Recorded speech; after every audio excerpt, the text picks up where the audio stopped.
25th Annual Sunday Times Literary Awards. Summer place, we need to make noise to make the rich people angry. The Sunday Times is very proud and pleased to welcome Exclusive Books as headline sponsor of the event in 2014. Let's give them a massive round of applause. Exclusive Books.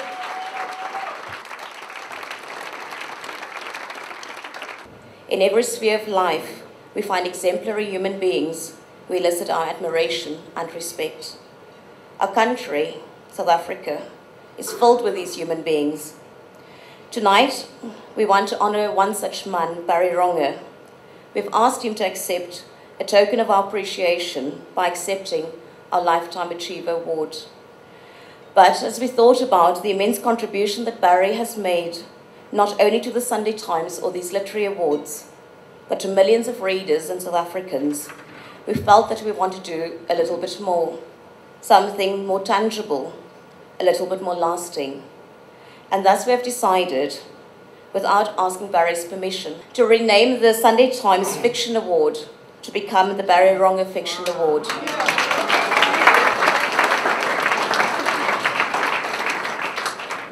So Barry Ronge, with all his wit and flair and elegance and humanity, deserves this. And I do so hope that you will accept our offer of gratitude and appreciation, Barry.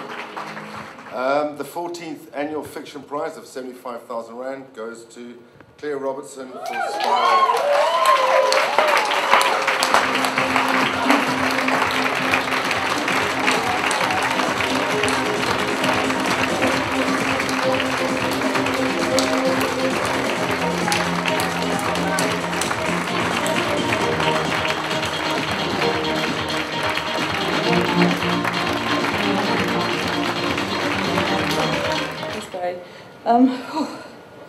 I'm coming off 5 weeks of magical thinking since they announced the shortlist, so you'll get no sense out of me.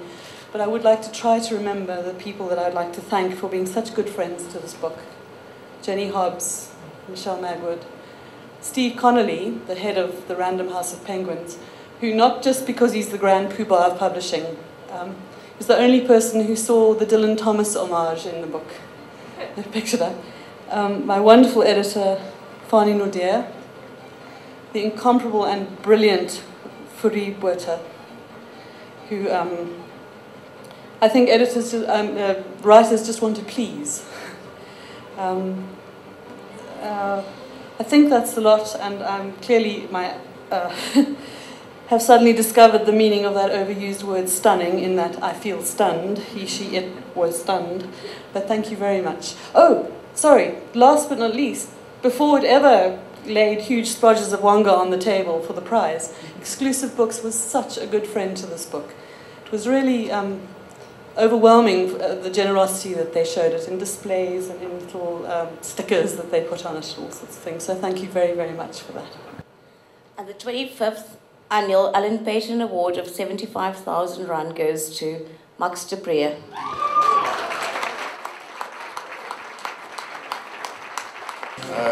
I have to be very honest. First, let me say thank you very much to Sunday Times, to the judges, and Exclusive Books. This is special. And I can use the money to do my research for my next book, which is due out at the end of the year. So thank you very much for that.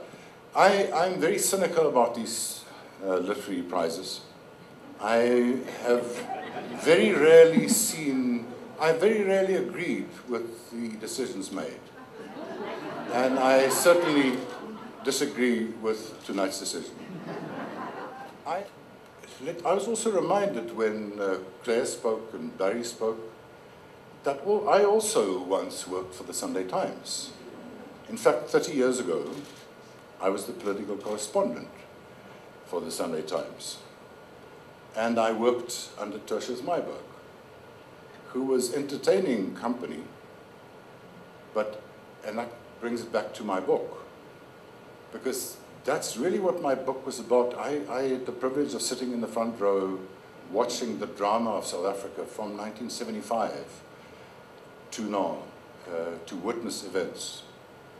And I remember Tertius Myburgh and the battles I had with him in the dark days of the mid-80s, late 80s. And then I look at Felicia Oppelt, who is the editor of the Sunday Times today. And that, to me, is the story of South Africa. And it's a beautiful story, and I try to tell that story in my book, looking back at 20 years, but also looking at where we are now and where we're going forward to. And I was particularly pleased that the book sold very well, not only because I really needed the royalties, but the kind of feedback that I got, because the central message of that book, I think, is we can moan and bitch as much as we like. We can blame Jacob Zuma or whoever as much as we like. But at the core of it, this nation is strong. Freedom is written in the hearts of the people here. This is an open society. And I believe that Clem Santa is very angry with me, and I am not sorry what I said about him, because I do respect him as a person. But this nonsense about South Africa becoming a failing society or a failed society, I hope I explained convincingly.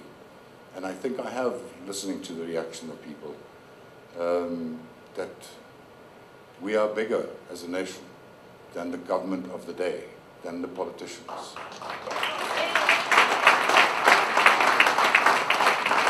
I just want to also say, I think part of the explanation for the good sales of my book was a really good cover. And the cover of my book was designed by my wife. So thank you to Angela Tuck, my wife, who designed this and some of the other book covers, and also for her patience and for her advice. She is always my first editor when I give a copy to her. Thank you very much. It's a very pleasant evening. Enjoy the rest of the night.